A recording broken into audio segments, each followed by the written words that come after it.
You stopped testing. I gave you an opportunity, sir, to stay out of jail. You declined that opportunity. Great, let's go on the record in the matter of the City of Wyandotte versus Justin Miller, 26722, and then the matter of 24228. Your Honor, good morning, Richard T. Serrano, P33828, on behalf of my client, presently in custody, and he is here for arraignment only. Please state your name, sir.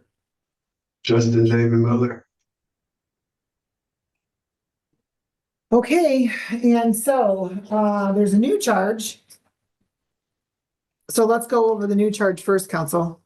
All right, and what was the case number on the probation issue, Your Honor? The 24, 24.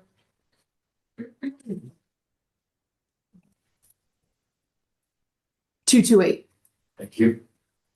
As to the new charges, Your Honor, I've advised my client of the nature of the charges. He understands them. I've also advised him of all of his constitutional rights. He's signed a form regarding that. I believe you understand these matters. Your Honor, today we wait for reading, stand mute. The court will waive the formal reading, enter a plea of not guilty for purposes of the arraignment. And we will schedule this matter for pretrial.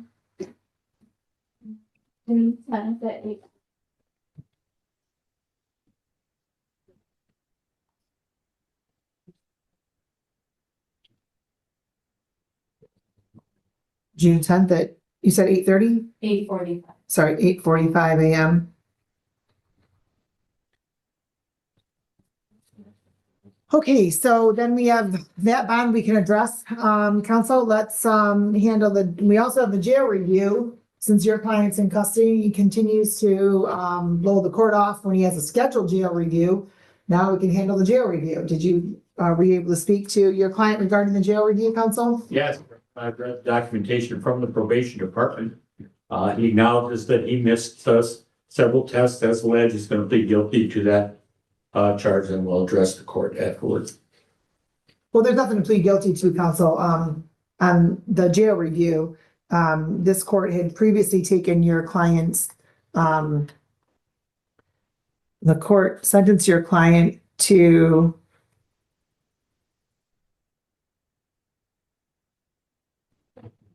60 days jail suspended. 60 days jail suspended, to defendant to continue testing, clear up warrants, and comply with Third Circuit Court probation.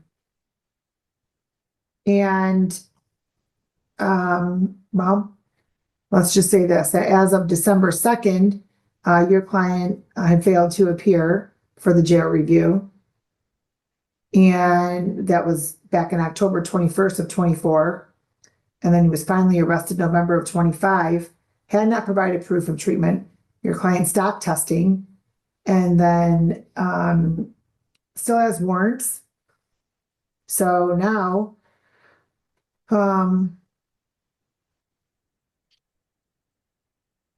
he's arrested on a new case in Wyandotte here. All correct. All right, and so as to the recommendation that your client serve the 60 days jail, counsel, what should I know? Well, Your Honor, I'd like to know how many days credit he has, if any. So because he's acknowledging that he did do those things, he did say that he had a lot going on. So many other clients do say he does not have any other matters pending. So we leave it in the court's discretion, Your Honor. Naturally, we would like some type of alternative other than straight jail time, but I told my client, when you don't appear or abide by the court's orders, you more or less put yourself in jail. That would leave it in the court's discretion. All right, well, what type of alternative is it that you are seeking for your client, counsel? Well, he mentioned something about like community service, things of that nature, since he's a plumber assistant now, Your Honor. He's single, supports no minor children, lives with his father. He's 31 years old, not on probation or parole. As I mentioned, nothing pending other than the warrants that he has to clear up, which he said if he gets out, he's going to address those. Other than that, Your Honor, we leave in the court's discretion. You can do community service or something of that nature. The defendant tried to explain his actions, telling the judge that he had completed his felony probation and that everything had become overwhelming. He claimed there had been a misunderstanding and admitted that he failed to keep up with the court's requirements. When the judge asked what the misunderstanding was, the defendant said he forgot about the bond violation. The judge immediately challenged that explanation, saying he didn't simply forget, he completely ghosted the court. As the questioning continued, the defendant changed his explanation and admitted that he was afraid of serving the suspended 60-day jail sentence. The judge pointed out the contradiction, asking whether he forgot about the court or intentionally avoided it because he was afraid. The defendant responded that it was fear and personal problems related to his living situation. The judge was not persuaded. He explained that many people have difficult circumstances and that having a lot going on is not a valid excuse for ignoring court orders. The conversation then turned to drug use. When asked what would show up on a drug test, the defendant claimed there was nothing in his system except marijuana that he had used a few weeks earlier. The judge listened carefully as the defendant continued trying to justify his actions. Oh, that's not something, that's not an alternative this court's thinking of. Absolutely not. Mr. Miller, did you complete your probation in Third Circuit Court? Yes, I completed my felony probation. That's one thing I did. I did get to do.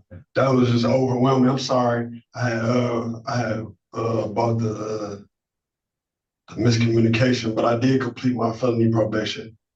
What was the miscommunication, sir? That you guys didn't hear from me. I forgot about the bond violation issue. Sir, you didn't forget about us. You completely ghosted us. This I court. probably got scared when I heard the 60 days or something. Sorry. What? I said I probably had got afraid. I remember about the 60 days or something. Sorry. You gotten afraid of the 60 days? I think that's what I was, or that was alleged, or that was the term, or if I kept messing up. Sir, I'm sorry, but you're confusing me. Did you forget about us, or were you in fear of serving your 60 days? Which is it? I was in fear, and I had a lot going on just with my living situation.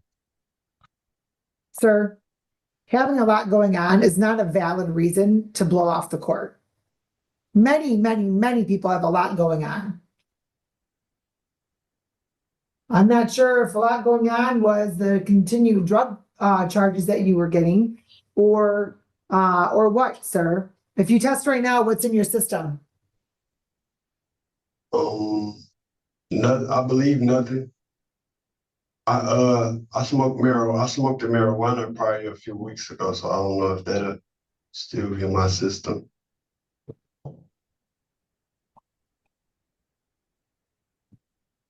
Other than that, nothing.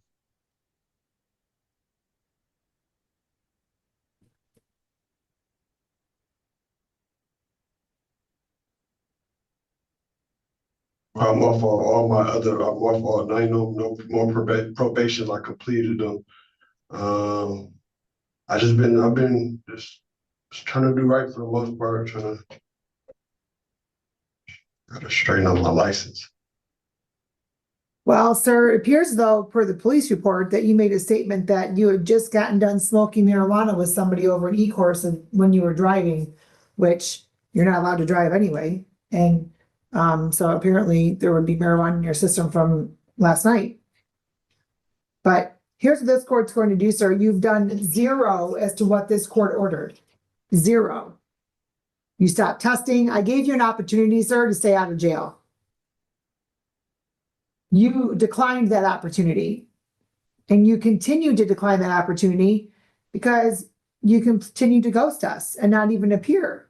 So therefore, this court's going to order that your client is going to serve the 60 days jail on the jail review. Let me see here. Credit for time served, right? Well, so counsel, let's see. He was arrested. March 5th of 24, he was in custody. And then it appears as though March 13th of 24, bond was posted.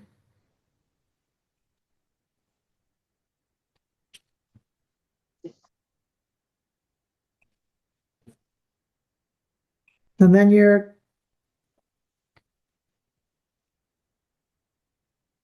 client was released from custody, so that would be 8 days.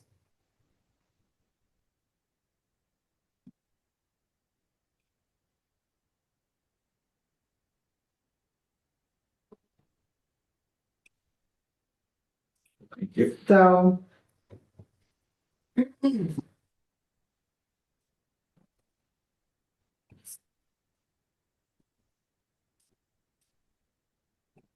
and sir, let me just be very clear.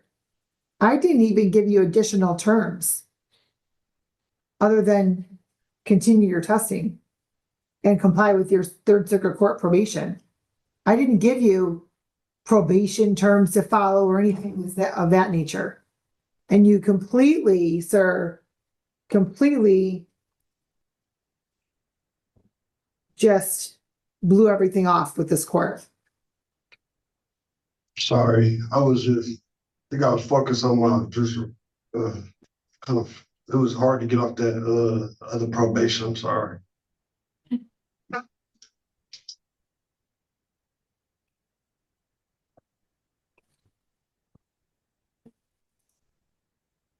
All right, credit for 9 days on that matter. And then counsel, the court's going to order a $1,000 cash bond, but your client's in custody on the other matter.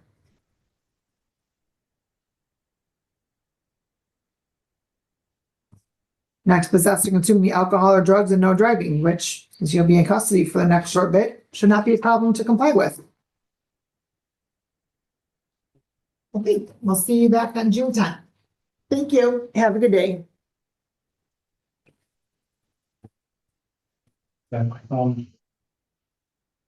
After reviewing the case history, the judge calculated the defendant's credit for time already served.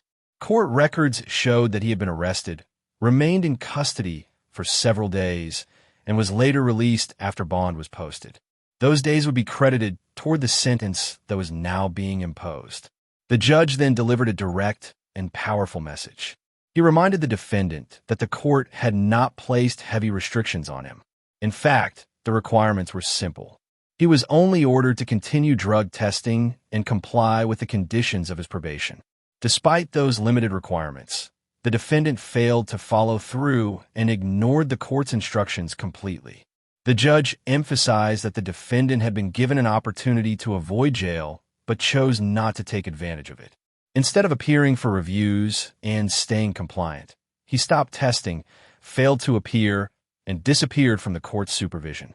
The defendant offered another apology, explaining that he had been focused on completing his other probation obligations and had struggled to manage everything at once. The court, however, was no longer interested in excuses.